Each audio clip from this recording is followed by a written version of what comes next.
Yes. So, welcome back to the Crazy Juicy Love podcast. I have all the way from Hawaii. Oh my God, Collette, Coach Collette with Finding Happily. How you doing, girl? How you doing? I'm good. How are you today? Thanks for I'm having me. yeah.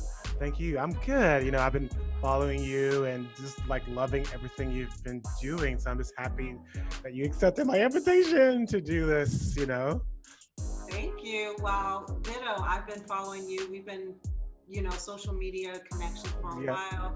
I love your flow. I love what you do. I love the flavor that you add and what you bring to people's lives. So thank you for connecting, and I'm looking forward to getting into it as well. I know. I can't wait till we talk about the topic. But anyway, tell people more about you and who do you serve? So I am a dating and relationship expert. I do offer coaching, workshops, webinars, online courses.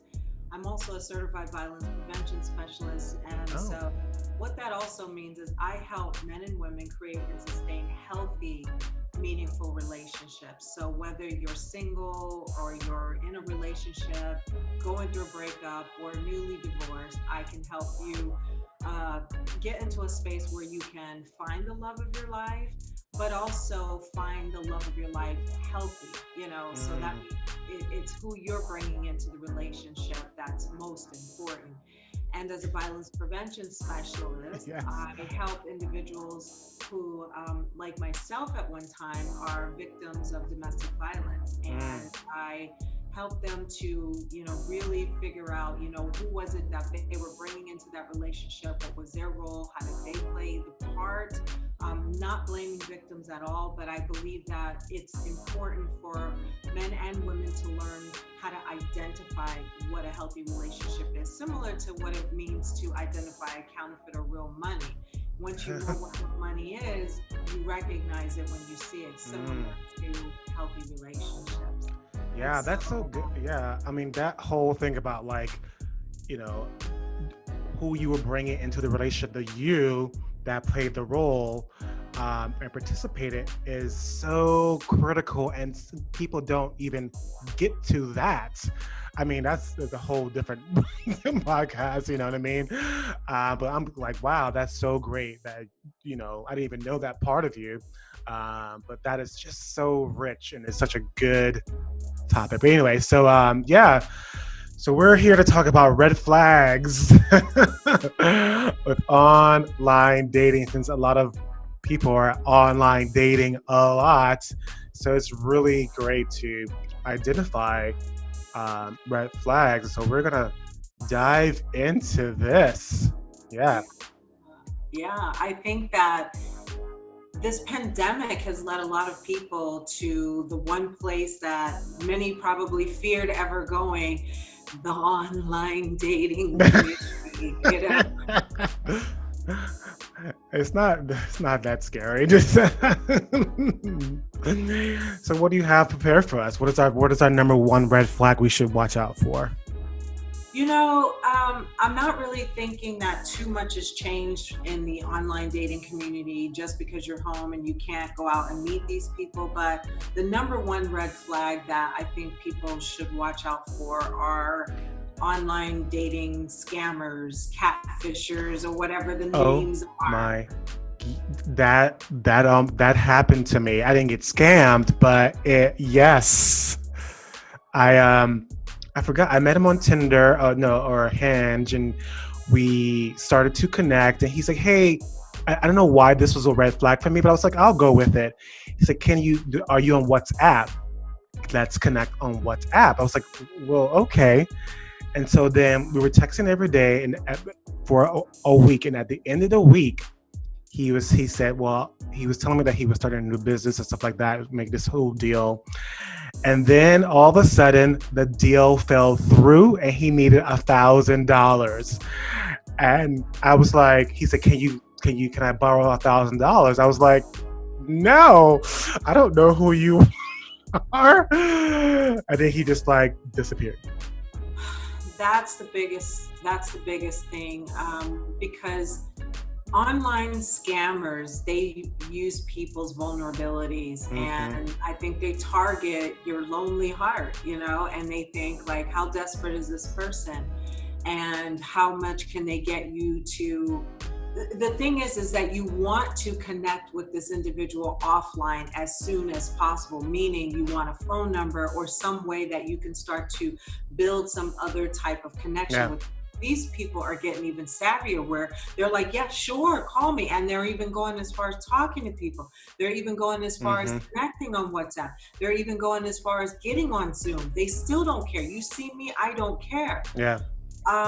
And so those are the biggest things that I think people have to be careful of now. And so there are ways to figure out. And as we're talking about this, what's weird is a catfisher or a online dating scammer is listening to the tips that I'm giving.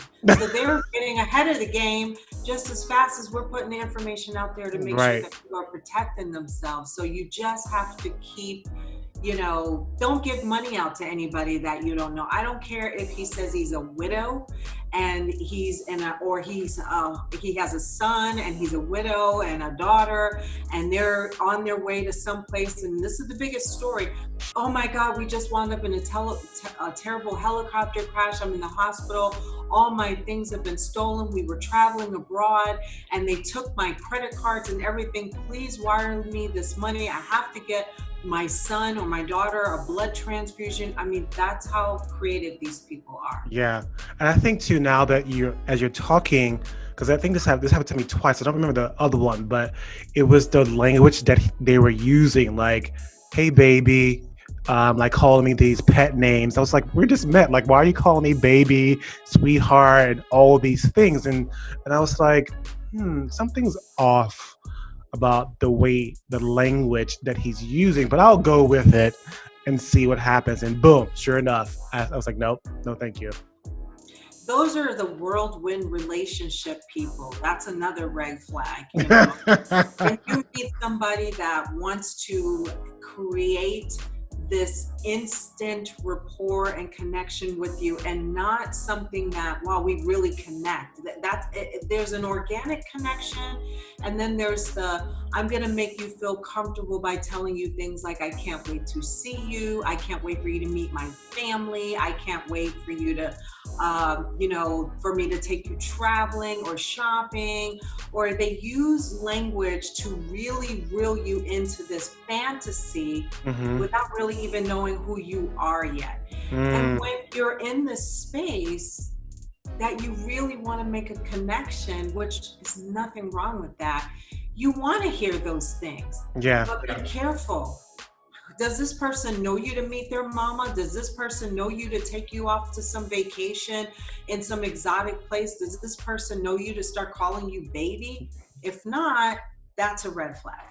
Yeah, it's so interesting you say that because one of my friends, she met a guy, and you would not believe what that first date was. Paris. He, they live in New York. The first place he took her to a date was a weekend in Paris. Did they meet in person, Yeah, wait, or they met that? in person. They met here in New York. They met at an event, and then and she every week there was like some romantic thing. They're always doing something. And then I checked in on her a couple of months later, and I was like, "Hey, how's your boo doing?" She goes, "He was the biggest asshole I have ever met. Like I totally was blinded by all this stuff. Like it was a disguise of how much of an asshole he was, and he just wooed me so much that I just couldn't see it." And I was like, "Holy crap!" Whirlwind relationshipers. They love to suck you in by, building up the fantasy and the facade. And I don't know, do they get off on, making it all seem really beautiful and lovely because that's what they feel? But then the disconnect happens when they actually have to reveal who they really are, or Connect, yes. real connection. Yeah. Yeah, yeah. So that's so awesome. That's just, yeah, thank you for that one. What's that third one? Okay, so the third one, let's see, I have them all down here. Ooh, this is another one. Okay. This one is iffy for a lot of people, but I just want to say that if you meet someone and they just got out of a relationship with someone else, a divorce, say, like their paperwork is not even signed yet, or they just got out of a breakup and they tell you, don't worry, the relationship was over already, but you were still in it. Yeah. Listen, it takes time for people to really work on being alone with themselves. You do not want to be rebound girl or guy. You do not want to be that person that's, they're just substituting you for something else. So it could be anybody. So you want to make sure that you don't rush into a relationship with somebody who's newly out of a relationship. That's a red flag. If they can't be alone for a minute, you Yeah. know, they're just working, building the relationship back up with themselves. That I wouldn't get into that. You don't want to get into something new. Even if you really like this person, if they really like you and there's a real connection, give it time. Give it time. Yeah, I remember, and I was reading it on your blog, and it reminded me of my first relation when I broke up, and I met someone, and they wanted to date right away. I was like, listen, I just broke up with someone. I am not trying to get into any relationship. He's like, it's fine, it's fine. I said, okay, well, we went out, and after one date, he was like, I miss you. I want to spend more time with you, and I was just like, mm. Like for me, I just knew it for me, and then I also, on the other hand, I met somebody who literally broke up with an 8-year relationship, and they were still living together. And I was just like, and I was balls. I was like, so how does this work? Like, you're still living together. Like, say, are you ready? Oh yeah, I'm ready. And then what was the indication for me is that he said I was already mentally broken up with him before we even broke up, and I was like, oh no, no, no, no. I think like fine. What are we identifying as relationships in the first place?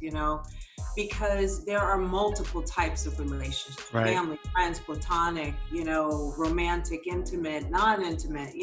We decide what a relationship is for us and right. how that relationship is going to unfold, etc. But I don't think it's healthy to you then if I met somebody like in that situation and I'm still living at home with my partner and we're over, it's over, we don't have that kind of connection.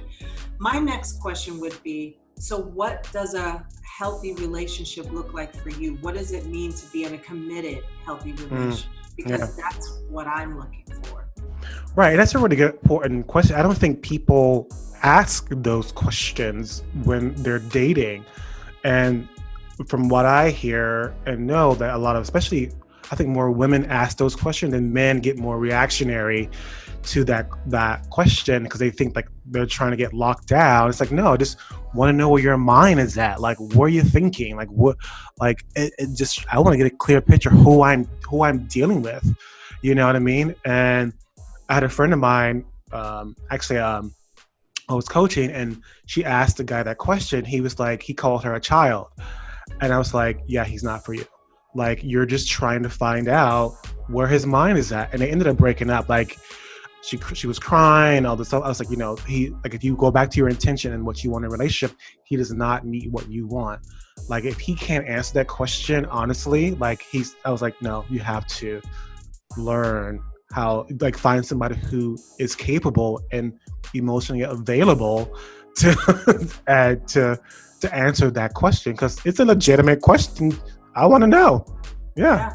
And I think, definitely I agree with you 100%. It's timing, when is it appropriate to ask questions like that?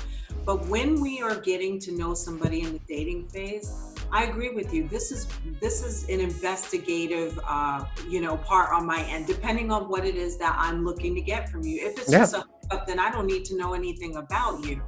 But if I'm looking to get into a healthy, happy, meaningful relationship that maybe leads to marriage or some form of commitment, then I'm going to need to ask a lot of questions, and I'm going to have to reveal some things about myself as well. Yeah. My intentions over time, who I am over time, and I want to know those things about you.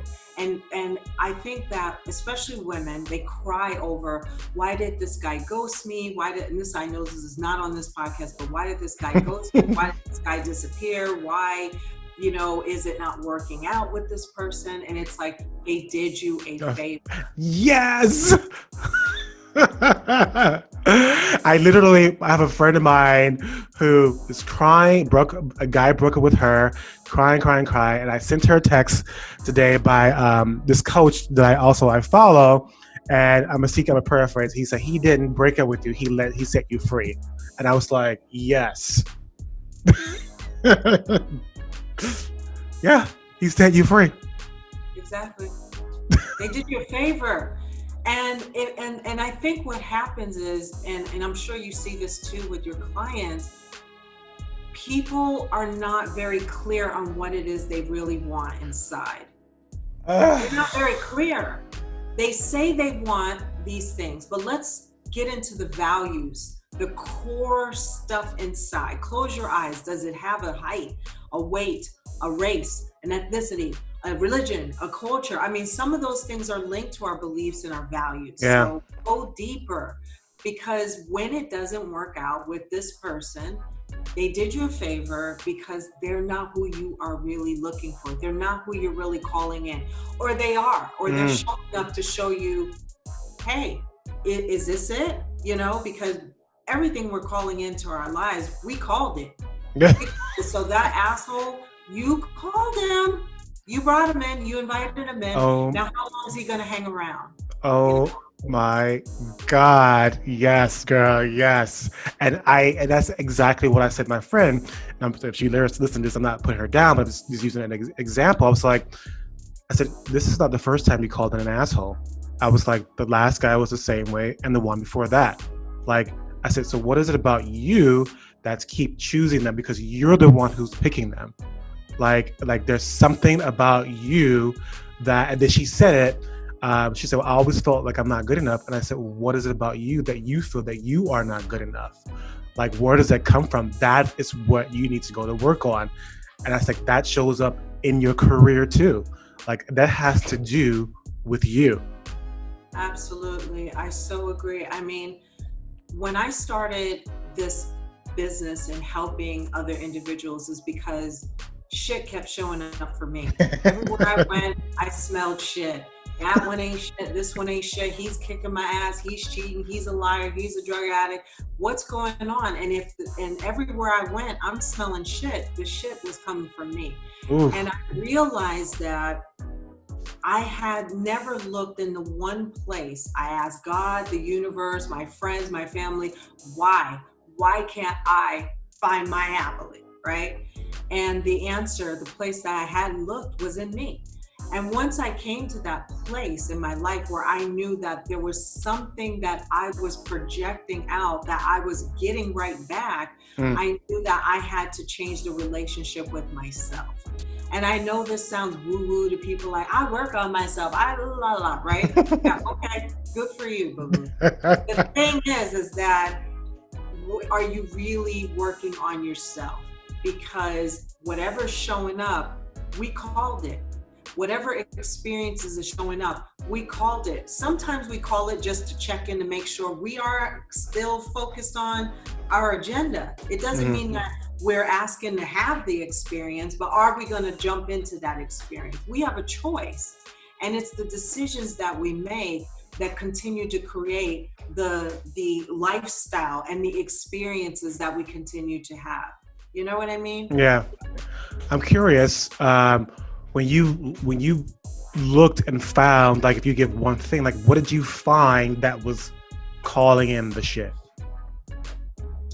I found that Well, it started with affirmations for me. And I was at this class and they were talking about do these affirmations. And so I went home and I was looking at myself, doing this mirror exercise, looking into my own eyes, and I was saying, I am beautiful.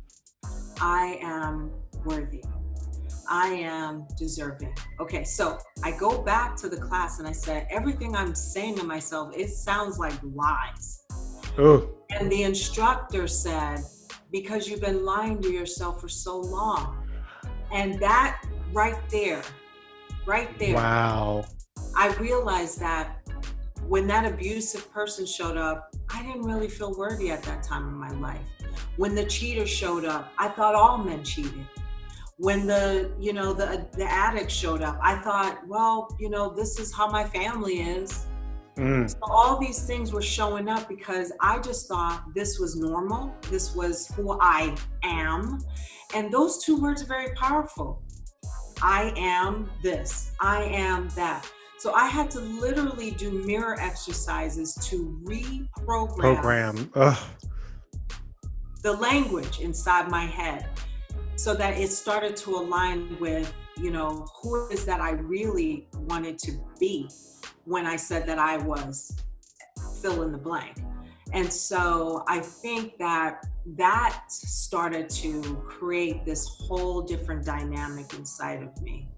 And, in my previous life, I worked as a registered nurse. I was a psych nurse in the hospital for criminally insane. And I did a lot of, certifications, one of them being coaching. And then when I decided to come into this, path, it was because I figured it out. I found it. I want to share it with others. And all these different trainings has led me to where I am today, teaching other individuals how they can find it too, because the answer is you, boo. I, girl, you're preaching to the choir. It's the truth. Like, the answer is within all of us, not outside of us. It's there, and I find that you have to have the willingness to look, and most people don't want to look. They feel so comfortable blaming other people. It's so easy to blame other people and be in that victimization mode, but it doesn't get you anything. You have to be your own investigator, just like what you and oof, yeah. You have one more for us? One more red flag? Sure. One more. Let's see, what other juicy red? Oh, well, this will be the last one. Yeah. Emotionally unavailable people are red flags if you're online dating, and you can tell who those people are and how they show up. It's exactly like you were saying, Jimmy. If you start investigating and asking questions for someone that you met online, and they close up or clamp up when you ask things that touch into the emotion, I would say that that's a red flag, because anyone, for me personally, they call them dating sites for a reason, because you're dating and dating and dating and dating. Maybe they call them relationship sites, then you'd get, maybe not that many people would be on them, I don't know. But when you're in a dating site and you're really trying to connect with someone to get into a relationship, there is some type of language that you will use and be comfortable using and expressing. So emotionally unavailable individuals, look for those types of red flags, like uncomfortable talking about, and I'm not talking, you haven't even started talking to this person offline. Do not start talking about your mommy and daddy issues or your last man or your last woman, and you're still typing texts and stuff online. No. Don't even get into that on the first conversation on the phone call. Those shouldn't be that kind of thing either. That's the whirlwind stuff you and I were talking about before. But get into a conversation, maybe over dinner, where you can start. And now that we're not having dinner, virtual dinners. Set your Zoom up, set your FaceTime up. I'm making this tonight. What are you making? Let's have a romantic dinner, first date, virtually. That's a great idea. But look for the language they're comfortable using and not using, because you don't want to get attached to somebody who's emotionally unavailable. If he starts talking about sex or she starts talking about shopping or whatever the triggers are for each gender or whatever, if anybody starts having conversations about that, I think those are red flags that they're not really looking for something deep and meaningful. They're looking Yeah. to maybe Yeah. and that's okay if that's what you're looking for, but Yeah. Well, thank you so much for all the juicy tips and where people can find you online. I am on findinghappily.com. Great. And that's where all her social media handles are. And thank you so much, Collette, for being here. I greatly appreciate it. Thank you. You're welcome.